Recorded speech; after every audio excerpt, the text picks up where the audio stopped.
Hey folks, Ty Cohen here, and listen, I want to share something with you real quick. I'm going to turn on some light so I can get a little bit of light in the spot.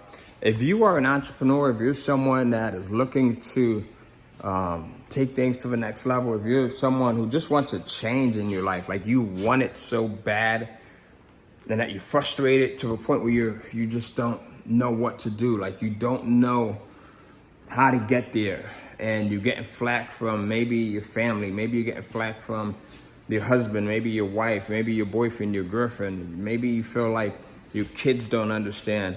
You know, wherever you are, I want you to know a couple of things that it took me a while. It took me like over a decade to really learn, and I'm still learning a lot of stuff.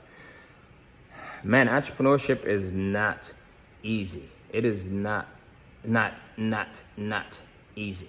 It's not for I was gonna say that the weak at heart, the faint at heart. I'll just leave it at it's not easy. You know, I had someone on my team reach out to me recently, and they said they asked a couple of questions. They were like, "Hey Ty, you know, I'm having some issues. Like, how do I get to a point where, you know, I just have my breakthrough, where, you know, I'm not battling with family, where I'm starting to see a little bit more income come in, where I feel like the payoff is coming in."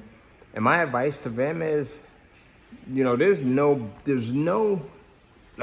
true balance. When you want to do a little bit more than the average, when you want to have, be, see a little bit more, give a little bit more than the average, there's no balance.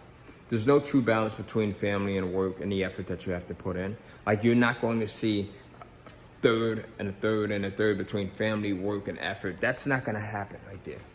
There's going to be periods where you have to go hard at the thing that it is that you're after, that process, learning, putting in the time. And then there's going to be times where you have to just do nothing and spend time with your family, your loved ones, your friends. And the thing is, knowing when to put that time in.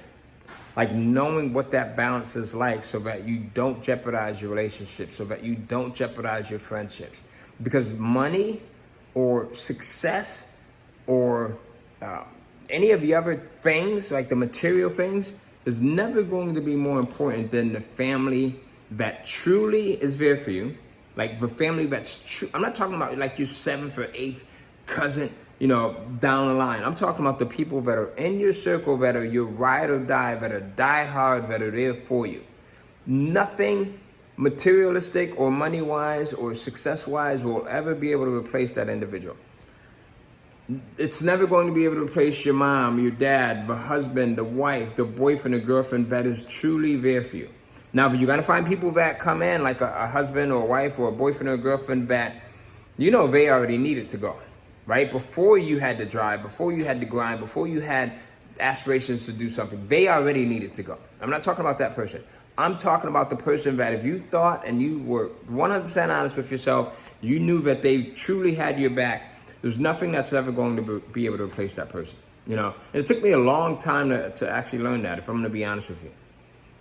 I would have periods where I would be so focused on like the grind and the hustle and the point to get there, where it seemed like I was acting selfishly.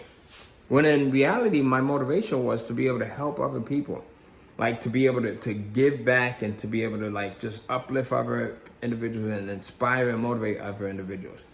But sometimes we get so singular in our focus that it looks like we're only doing this just for us. So when we could start getting mislabeled, right? We could start being called greedy, or we could start being called selfish, or we could start being called, you know, a million other things. Because the individuals that we may be doing it for, they may not clearly see why we're doing it. And one of the other reasons why is to be honest, is most people just don't have that additional drive that it takes to be next level. Like most people, and it doesn't mean that they're good or bad people. I'm not taking anything away from them. I just want you to know that most people, if you take 1,000 people, 998 of those individuals, probably 999 of them, are okay with the level they're at. Most of them are okay, and they'll fool themselves into saying, okay, well, if God wanted me to have more, then I would have more. Or, you know, I'm not selfish, or I'm not greedy, or I'm not materialistic, or I'm not money hungry. They'll make up all